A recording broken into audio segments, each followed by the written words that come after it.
Hello दोस्तों, नमस्कार। स्वागत है आपका बिहार एक्सप्रेस न्यूज में। ताज़ा नजर डालते हैं बिहार की तमाम मुख्य बड़ी खबरों पर। इससे पहले वीडियो को लाइक नहीं किया तो लाइक करें, साथ ही चैनल को सब्सक्राइब कर लीजिए। सीसीए पर नीतीश कुमार की जेडीयू का क्या है स्टैंड? कांग्रेस बोली चुनावी लाभ लेना चाहती है बीजेपी। केंद्र सरकार द्वारा नागरिकता संशोधन कानून लागू किए जाने के बाद राजनीतिक बयानबाजी भी खूब हो रही है। इसके अलावा नीतीश कुमार की जेडीयू ने भी सीसीए का समर्थन किया है। वहीं कांग्रेस ने कहा कि सीसीए को लागू कर बीजेपी केवल चुनावी लाभ लेना चाहती है। इस बीच चिराग पासवान ने भी सीसीए का समर्थन किया है और इसे केंद्र सरकार का बेहतर कदम बताया है। कांग्रेस विधायक दल के नेता शकील अहमद खान ने कहा कि नागरिक संशोधन कानून लागू कर भाजपा समाज को लड़ाने की कोशिश कर रही है। लोकसभा चुनाव के ठीक पहले इसे लागू कर चुनावी लाभ लेना चाह रही है। आज महंगाई और बेरोजगारी सबसे बड़ा मुद्दा है। इन मुद्दों से जनता का ध्यान भटकाने के लिए सीसीए लागू किया जा रहा है। भाजपा के नेतृत्व वाली एनडीए को जनता इस चुनाव में सबक जरूर सिखाएगी। क्यों नहीं होगी सीएचओ में जनरल की भर्ती? समझे बिहार में स्वास्थ्य विभाग की बहाली का पूरा मामला।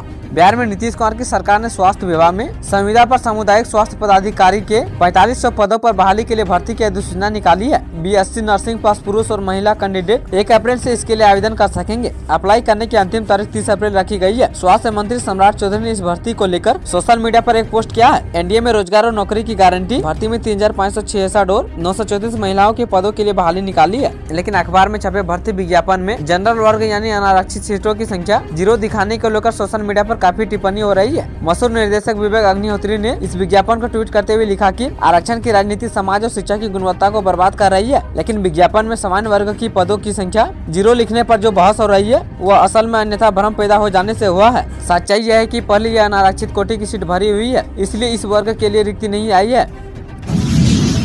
स्कूल अवधि में बच्चों से काम कराएगा तो होगी कार्रवाई, जानिए बाल श्रम विभाग का नियम। स्कूल के समय में बच्चों से काम कराया तो होगी कार्रवाई। विभाग ऐसे अभिभावक को चिन्हित कर कार्रवाई करेगा। बच्चों की पढ़ाई बाधित न हो, इसके लिए श्रम संसाधन विभाग ने आदेश जारी किया है। विभाग के अनुसार 14 वर्ष से कम उम्र के बच्चे अपने परिवार के व्यवसाय में सहयोग कर सकेंगे। इसके लिए बाल एवं किशोर श्रम एवं संशोधन नियमावली 2023 लाई गई है। स्कूल अवधि के अलावा शाम 7 बजे से लेकर रात 8 बजे के बीच भी बच्चे कोई कार्य नहीं करेंगे। बच्चे द्वारा किया जाने वाला कार्य नियोजित नहीं होगा, उसकी सेवा सहायता के तौर पर ली जाएगी। एक दिन में 3 घंटे से अधिक समय तक बच्चे काम नहीं करेंगे। बच्चे अपने सगे भाई या बहन, माता पिता के व्यवसाय में काम कर सकेंगे। अगर कोई बच्चा प्रधानाध्यापक को सूचना दिए बगैर अपने स्कूल से लगातार 30 दिनों तक अनुपस्थित रहता है तो ऐसे अनुपस्थिति की सूचना नोडल अधिकारी को दी जाएगी।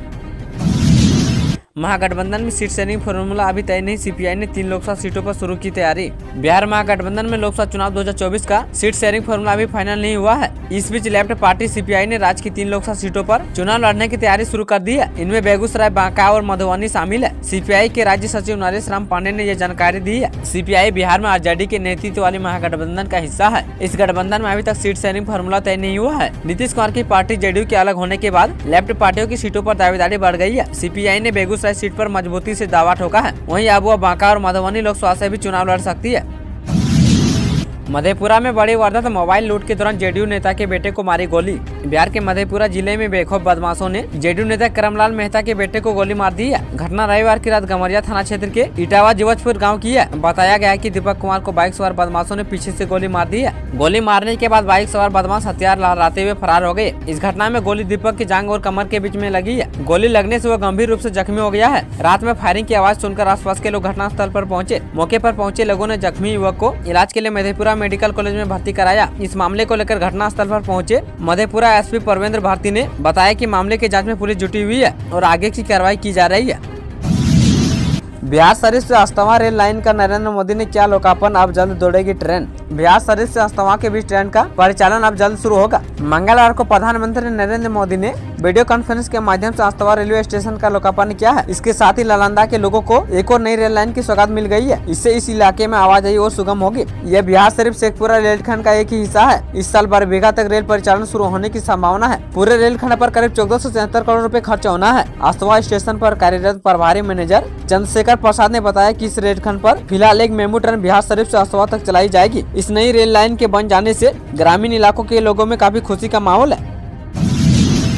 पीएम मोदी ने बिहार को दी 3 वंदे भारत ट्रेन की सौगात। प्रधानमंत्री नरेंद्र मोदी ने मंगलवार को अहमदाबाद से वीडियो कॉन्फ्रेंस के जरिए 10 नए वंदे भारत ट्रेनों और अन्य ट्रेन सेवा को हरी झंडी दिखाई है। 10 वंदे भारत ट्रेनों में से 3 ट्रेनों की सौगात बिहार को मिली है। रांची वाराणसी वंदे भारत बिहार यूपी होकर चलेगी। इन तीनों नई वंदे भारत ट्रेनों की शुरुआत के बाद बिहार में 5 वंदे भारत ट्रेनों का परिचालन शुरू हो गया है। इस मौके पर मुख्यमंत्री नीतीश कुमार वीडियो कॉन्फ्रेंस के जरिए कार्यक्रम में शामिल हुए। सीएम नीतीश कुमार के साथ विभिन्न विभागों के अधिकारी भी मौजूद रहे। बिहार से ठंड के मौसम की विदाई, सभी जिलों में बढ़ा तापमान। बिहार से मौसम में ठंड की विदाई शुरू हो गई है। बिहार में अब गर्मी सताने लगी है। पूर्वैया चलने की वजह से बिहार के सभी जिलों के तापमान में बढ़ोतरी दर्ज की गई है। अगले 3-4 दिनों में इसमें 2 से 4 डिग्री सेल्सियस की इजाफे का पूर्वानुमान है। खास तौर पर उच्चतम तापमान 35 डिग्री सेल्सियस तक बढ़ सकता है। हालांकि रात में हल्की कनकनी भी महसूस हो रही है। मौसम विभाग के अनुसार मार्च में अधिकतम तापमान सामान्य से कम रहने के कारण लू की स्थिति नहीं रहेगी। ऐसे में होली के मौके पर भी मौसम सामान्य ही बना रहेगा। तापमान में उतार चढ़ाव के कारण सुबह शाम हल्की ठंडी रहेगी। ऐसे में लोगों को स्वास्थ्य का विशेष ख्याल रखना होगा। विभाग के अनुसार मार्च में 2 से 3 बार पश्चिमी विक्षोभ का प्रभाव पड़ेगा। इस कारण असमय वर्षा होने के साथ न्यूनतम तापमान में वृद्धि हो सकती है। भारत में सीसीए लागू होने के बाद बिहार में अलर्ट, पुलिस मुख्यालय ने जिलों को दिए खास निर्देश। नागरिकता संशोधन कानून सीसीए को लेकर केंद्रीय गृह मंत्रालय द्वारा अधिसूचना जारी करने के बाद बिहार में अलर्ट जारी कर दिया गया है। राज्य पुलिस मुख्यालय ने सभी जिलों के एसपी को सतर्कता बरतने का निर्देश जारी किया है। खासकर सीमांचल के जिलों में विशेष चौकसी बरतने को कहा गया है। देश के कई राजनीतिक दल इस कानून का विरोध कर रहे हैं। ऐसे में अल्पसंख्यक बहुल इलाके में खास तौर पर सतर्कता बरती जा रही है। वैसे अब किसी भी जगह से विरोध प्रदर्शन या अप्रिय घटना की सूचना नहीं है। वैसे पटना के कुछ इलाकों में पुलिस ने मंगलवार की सुबह फ्लैग मार्च करने का काम किया है। पटना में पत्रकारों से बात करते हुए अपर पुलिस महानिदेशक मुख्यालय जितेंद्र सिंह गंगवार ने बताया कि देश भर में सीसीए लागू होने के बाद राज्य पुलिस को सचेत रहने को कहा गया है। बिहार के सभी 38 जिलों में स्थानीय स्तर पर पुलिस स्थानों को सूचित किया गया है कि विधि व्यवस्था को बनाए रखने की पूरी तरह से सक्रिय रहें। संवेदनशील इलाकों में निगरानी बढ़ाने के निर्देश दिए गए हैं। सीमांचल के जिलों में विशेष निगरानी रखने को कहा गया है।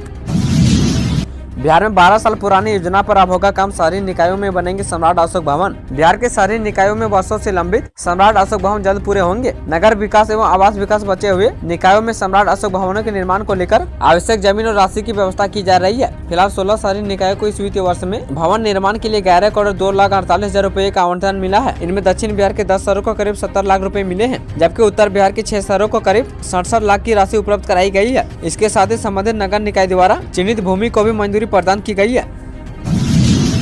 सियासत से समय निकालकर गौ सेवा भी करते हैं तेजस्वी यादव। आरजेडी के युवराज और नीतीश सरकार के पूर्व डिप्टी सीएम तेजस्वी यादव अपने पिता लालू प्रसाद यादव के नक्शे कदम पर राजनीति करते हैं। यही वजह है कि तेजस्वी यादव सियासत के साथ साथ अपनी पारिवारिक गौशाला पर भी समय निकालकर ध्यान रखते हैं। सोशल मीडिया पर वीडियो जारी कर उन्होंने बताया कि फुर्सत के क्षणों में कैसे अपने गायों की देखभाल करते हैं। तेजस्वी यादव कहते हैं कि गौ सेवा की शिक्षा और संस्कार उन्हें माता पिता से मिला है। मुख्यमंत्री रहते हुए लालू यादव और राबड़ी देवी भी गाय और भैंस पालते थे। वीडियो में तेजस्वी यादव गौशाला घूमने के साथ ही गायों का हाल चाल भी लेते हैं। तेजस्वी यादव ने वीडियो शेयर करते हुए आरजेडी सुप्रीमो लालू प्रसाद यादव और राबड़ी देवी का नाम लेते हुए बताया कि बचपन से ही उन्होंने गौ माता के प्रति प्रेम से रहा है। इतना ही नहीं, उन्होंने कहा कि गौ माता की सेवा और देखभाल का मौका नहीं छोड़ते हैं। दरअसल इन दिनों तेजस्वी यादव जन विश्वास यात्रा और जन विश्वास रैली के बाद आराम के दौर में है। इन दिनों वे फुर्सत के क्षणों में गौशाला जाकर गायों की सेवा भी करते हैं।